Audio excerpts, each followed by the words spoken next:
général, quand je dis plus rien, c'est que je prends mon pied. C'est addictif. C'est quand même rare que dans des caisses modernes, le premier truc dont on parle, c'est les émotions. Tu vois, dans une caisse. Salut à tous, bienvenue sur The Glove Driver, bienvenue sur ma chaîne YouTube et bienvenue dans le sud de la France où un lundi matin à 9 h, il fait déjà 20 degrés, grand soleil, c'est pour ça que j'ai mes lunettes parce que sinon je ne vois rien. Aujourd'hui, vous me retrouvez avec une voiture que je vais essayer depuis très longtemps, je vois tellement rien que j'arrive même pas à savoir si elle est derrière.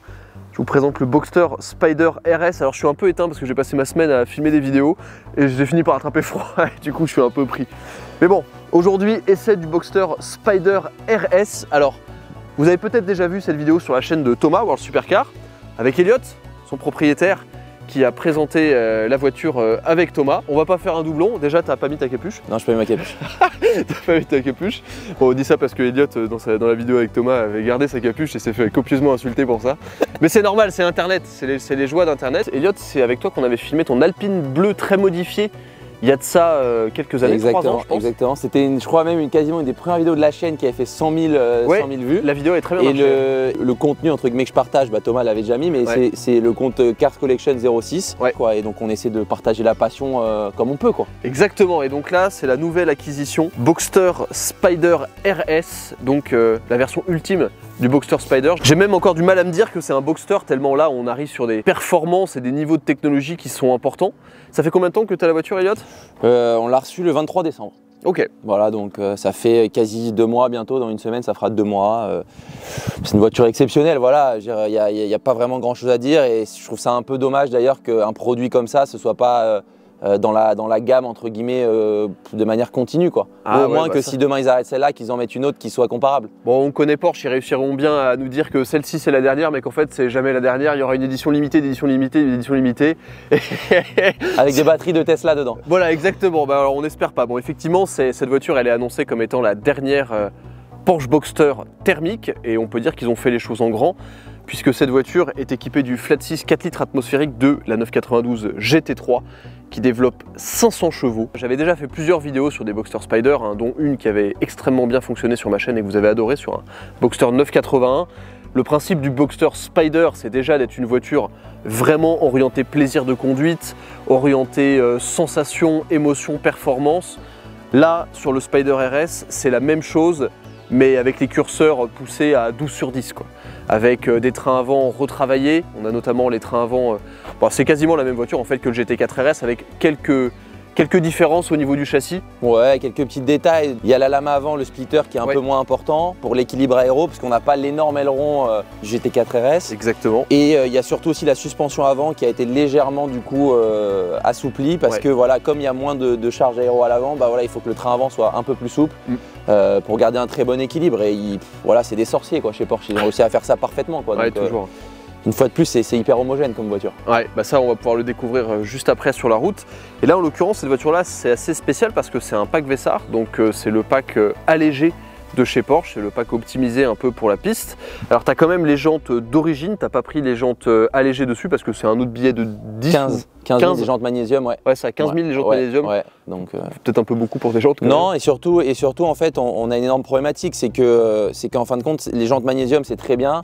On le sait parce que sur d'autres modèles précédemment, c'est un peu la même problématique, c'est qu'en fait quand les jantes sont produites, si la voiture, nous on veut la garder très longtemps, si on raye une jante ou si on abîme une jante ou si machin, c'est quasi impossible de trouver des jantes parfaitement d'origine. Dans 10 ans, dans 15 ans, ça va être impossible à retrouver. Et donc en fait, c'est quand même une énorme problématique. Et c'est vrai que c'est dommage d'acheter des jantes d'un jeu à part pour pas mettre les jantes en magnésium parce qu'on a peur de les abîmer. Donc autant pas prendre les jantes magnésium. Ouais. Avec le pack Vessar, du coup, tu as le capot là qui est tout en carbone mais en 2 parties comme ça. Les jantes Néodyme qui est la couleur or. Bon, ça fait pas partie du pack Vessar, mais je le dis parce que c'est très joli. Les freins acier dessus et tu as surtout beaucoup d'options en carbone qui permettent d'alléger la voiture. Toutes les options carbone extérieures en fait font partie du pack Vessar. Il y a des options carbone qui sont exclusives pack Vessar, c'est-à-dire qu'on ne peut pas prendre en option si on ne prend pas le pack Vessar.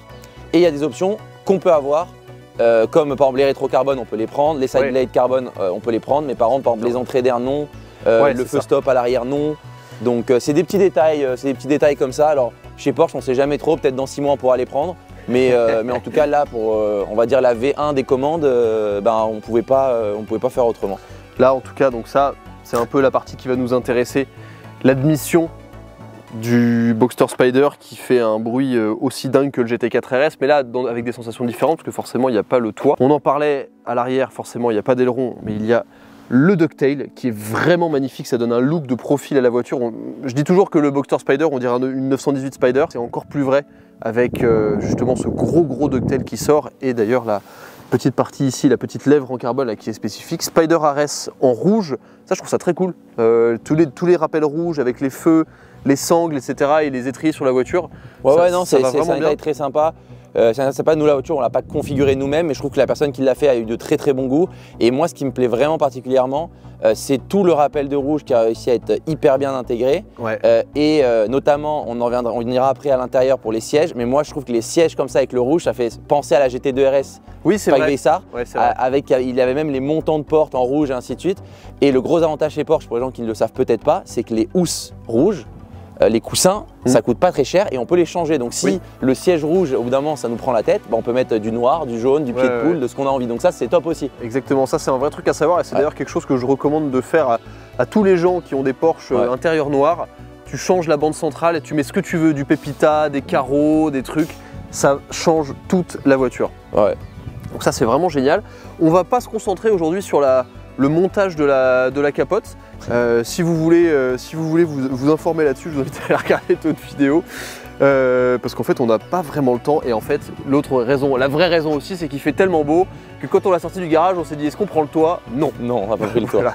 Alors même si là le toit on l'a pas avec nous, il y a quand même quelque chose que je tiens à dire, c'est que j'ai été hyper surpris lorsqu'on l'a enlevé ce matin, enfin lorsque tu l'as enlevé exactement ce matin. Moi je regardais, j'essayais de me réveiller. C'est la finesse du toit, c'est une toile de tente quoi.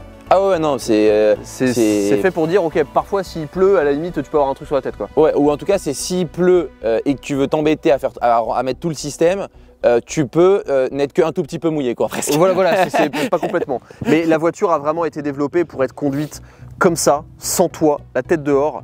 Et je pense que, enfin, surtout là où on est, dans le sud de la France, c'est l'endroit parfait pour le faire.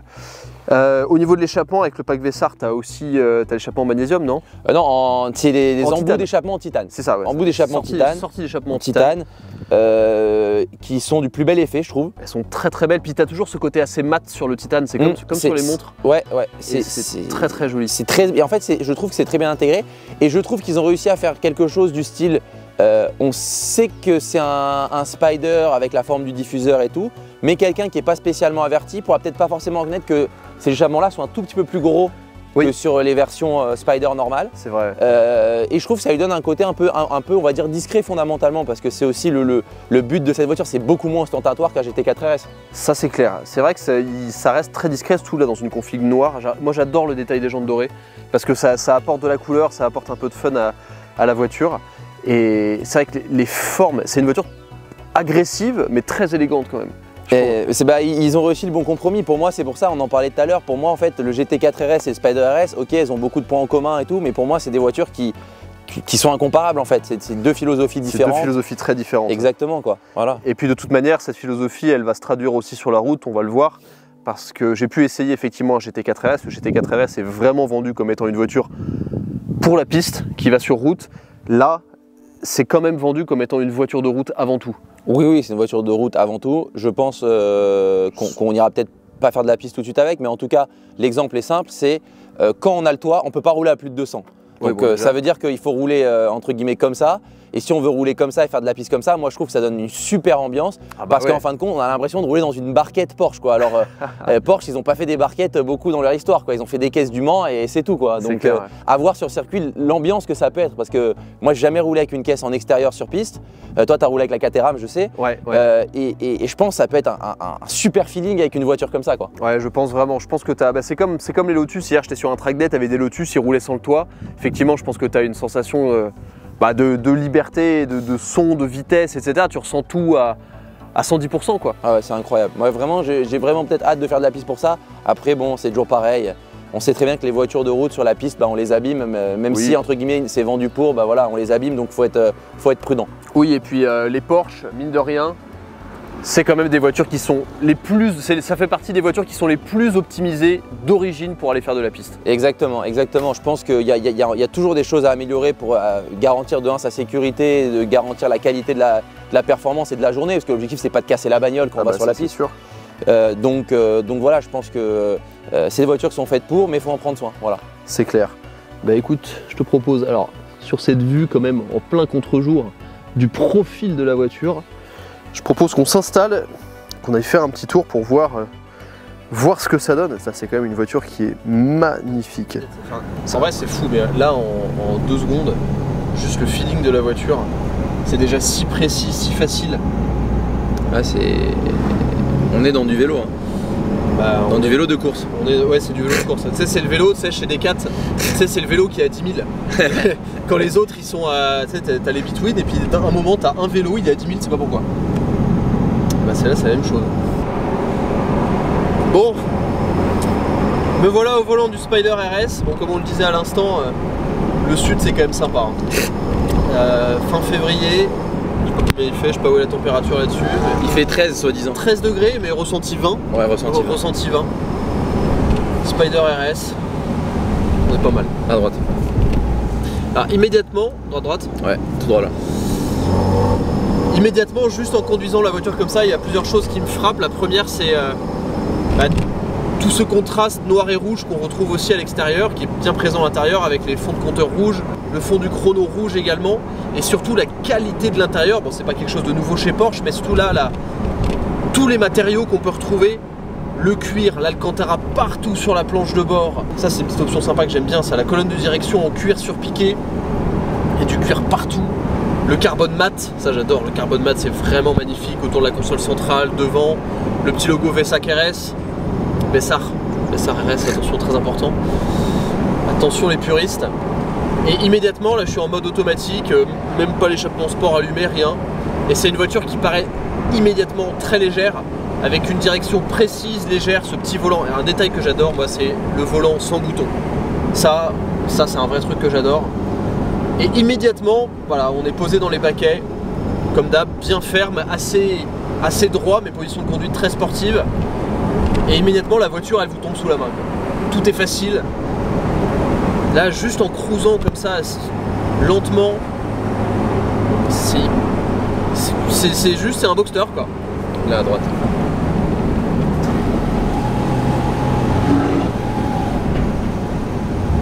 C'est un Boxster, c'est la facilité, c'est le plaisir. Alors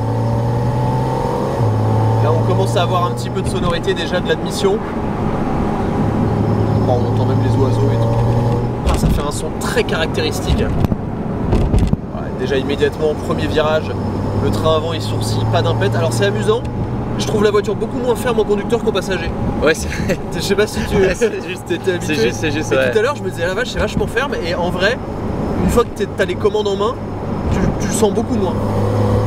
Mais là, en fait, j'ai envie de conduire la voiture avec le doigt levé, quoi. Là, très bas dans les tours, 5ème, 2500 tours minute, on sent les admissions là qui commencent à... Voilà. La fluidité dans la manière dont la voiture tourne. Et j'aime bien ce contraste du marquage jaune à midi aussi sur le volant. En fait, on pouvait pas l'avoir rouge, c'est pour ça qu'ils l'ont mis jaune. et sur la boîte de vitesse aussi, ils l'ont mis jaune, Ah oui, parce qu'on peut pas l'avoir rouge. Ah, l'aspiration d'air juste au rétrogradage comme ça, c'était 2500 tours. Hein. Ouais. Bon, la voiture est chaude.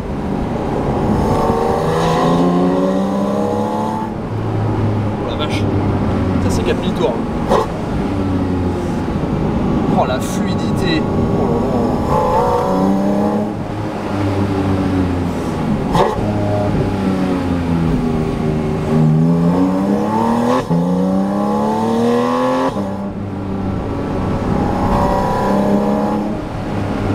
Oh quel pied, c'est déjà génial.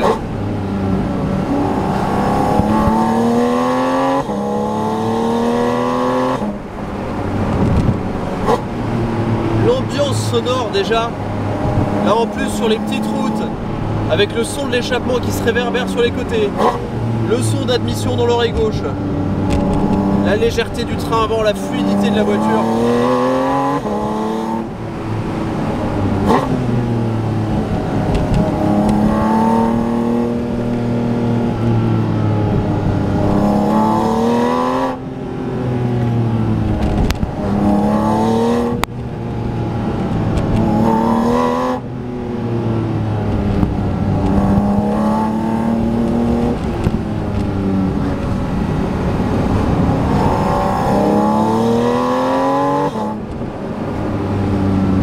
incroyable, franchement ça fait déjà tellement de bruit à 5000.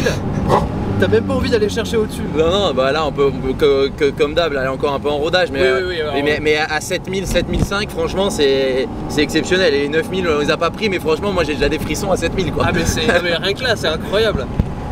Puis même il y a tout qui va, il y a le décor, l'ambiance et tout.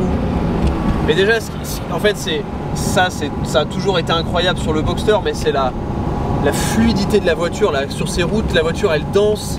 Elle est hyper agile, la direction, tu sais exactement ce qui se passe, elle est assez légère la direction, j'aime bien comparé à la McLaren là, que j'ai eu pendant plusieurs jours, la direction est assez lourde. Là la voiture, tu peux en faire ce que tu veux quoi, tu vois, tu es à deux doigts, les petits doigts levés.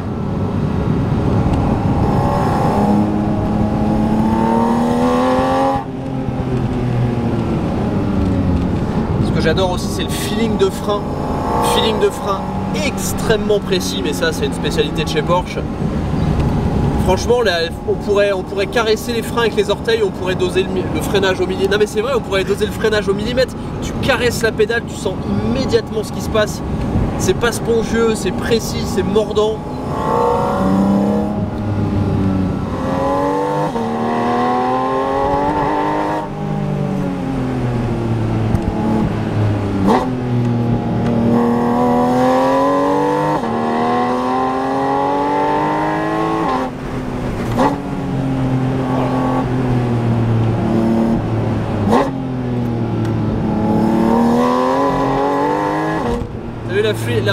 La progressivité dans les pneus. Ouais, c'est... Ça a eu du Porsche, c'est très important. Ouais.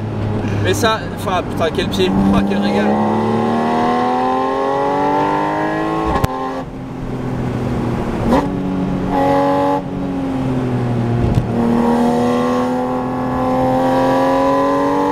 Putain c'est parfait. Oh la vache.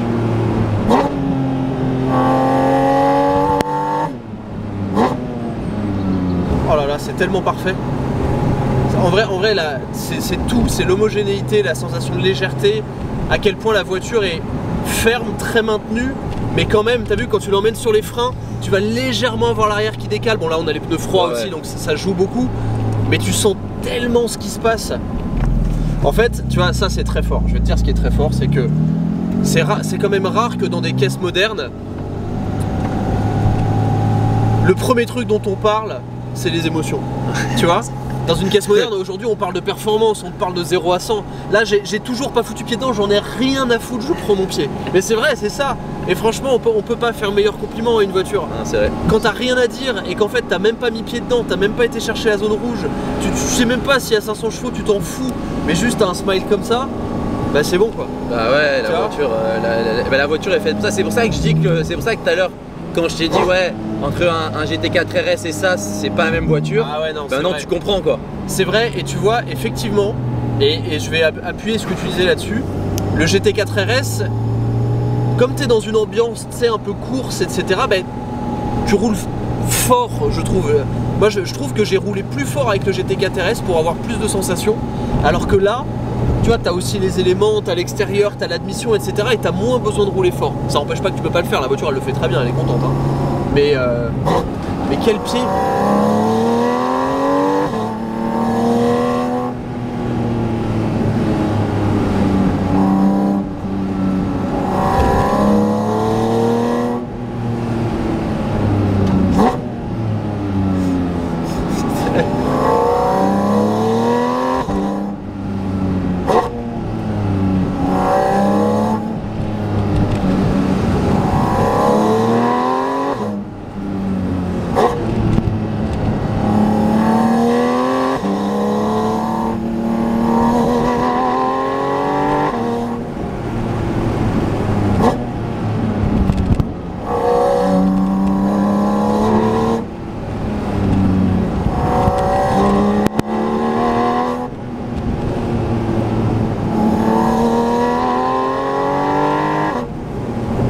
En général, quand je dis plus rien, c'est que je prends mon pied. On arrive au village. C'est addictif. Ouais, tu peux rouler sans fin quoi. Tant que t'as de l'essence. Ah putain, c'est. Mais tu vois là, il reste 400 km d'autonomie, je peux faire ça toute la journée. Ah bah oui, et là c'est. Mais ce truc d'admission là, c'est incroyable. C'est de la magie. Genre, c'est. Non, mais franchement, c'est dingue.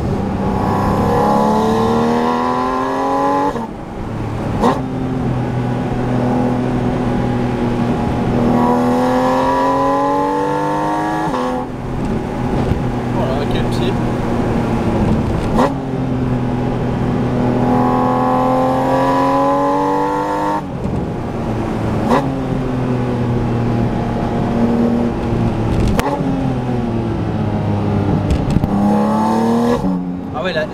La sensation quand tu rentres sur les freins, dès que tu relâches les freins pour mettre l'accel, la voiture elle pivote, c'est incroyable. Quel pied, putain. Là, ils savent faire chez Porsche, j'arrive pas à dire.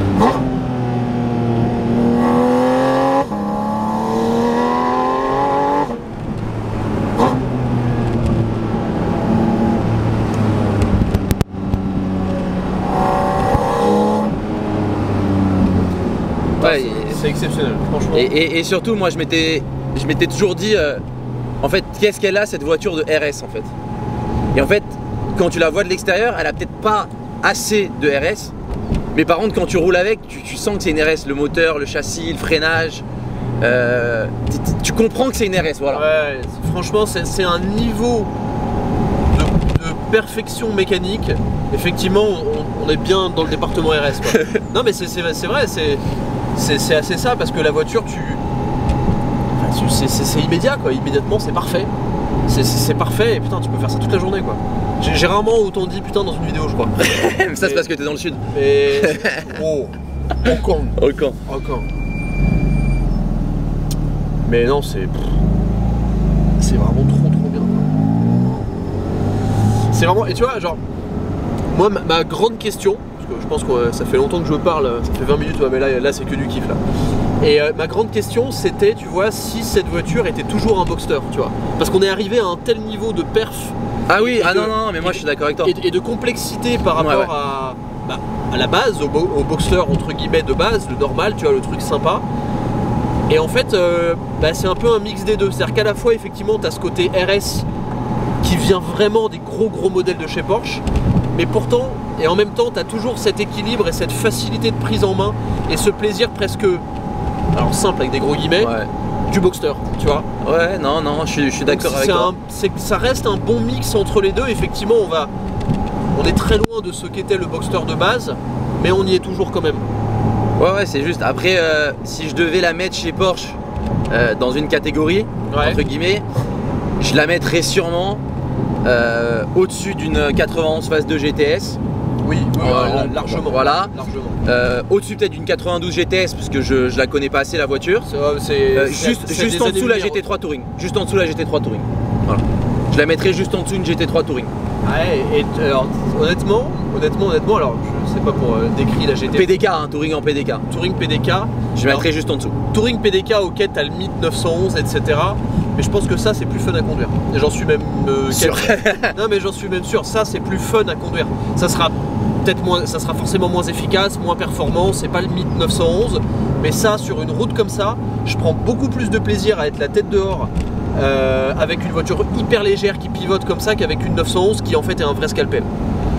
Notamment une GT3 avec la double triangulation à l'avant, la voiture, t'as plus rien à faire quoi. Alors que là, tu gardes un côté voiture joueuse quand même, et je pense que si tu déconnectes, tu peux vraiment jouer avec la voiture. Oui, ça c'est sûr. Alors qu'avec une GT3, ça demande plus de doigté quand même. Mais ça, par rapport à une 992 GTS, c'est le jour et la nuit. Enfin, une 992 GTS, ça voit pas le jour à côté de ça. Alors en termes de perf, c'est plus performant que ça, parce que ça marche super fort une GTS. Par contre, c'est pas fun du tout. Moi j'en avais pris une, j'ai fait 800 km avec une, je me suis fait chier mais comme jamais quoi. Ouais, c'est de toute façon Porsche, ils ont réussi à chaque fois dans leur gamme à ce qu'ils aient une énorme palette de produits. C'est ça, il y en a pour tout le monde. Et en fait tout est comparable sans l'être. Exact, non mais c'est complètement ça. Tout est comparable en fait par rapport à ses standards à soi. Ils sont chiants, ils sont forts. Ah non, c'est vraiment... Bah écoute, merci pour la découverte. Non, mais je pense que c'était un produit, voilà, moi ça me fait toujours plaisir de partager avec les gens. Je pense que c'est un produit qui entre guillemets, même moi quand je voulais voir des vidéos YouTube avant de l'avoir, j'étais un peu sur ma faim, mais en fait j'étais content d'être sur ma faim parce qu'en fait j'ai pas consommé le produit avant de l'avoir. Ouais. Mais je suis content qu'il y ait des vidéos avec des gens passionnés qui transmettent chacun leur émotion, tu vois, et chacun a sa vision, chacun a son feeling. Mais bon, le seul truc qui revient toujours, c'est qu'ils sont forts chez Porsche, quoi, c'est tout. Le seul truc qui revient, c'est que c'est vachement bien, merde. Voilà. Voilà, donc c'est comme ça quoi. Ouais, non mais c'est extra. Franchement extra. Et bah écoute, je pense que c'est une bonne conclusion de vidéo. Merci d'avoir regardé, j'espère que ça vous a plu. Moi j'avoue que j'ai passé un bon lundi matin, tu vois, il est 10h30, la semaine commence correctement. Je suis toujours enrhumé, mais ça c'est pas grave. Merci d'avoir regardé, merci Elliot pour le petit tour, ça fait très plaisir. Et puis à la prochaine sur The Globe Driver. Allez, ciao.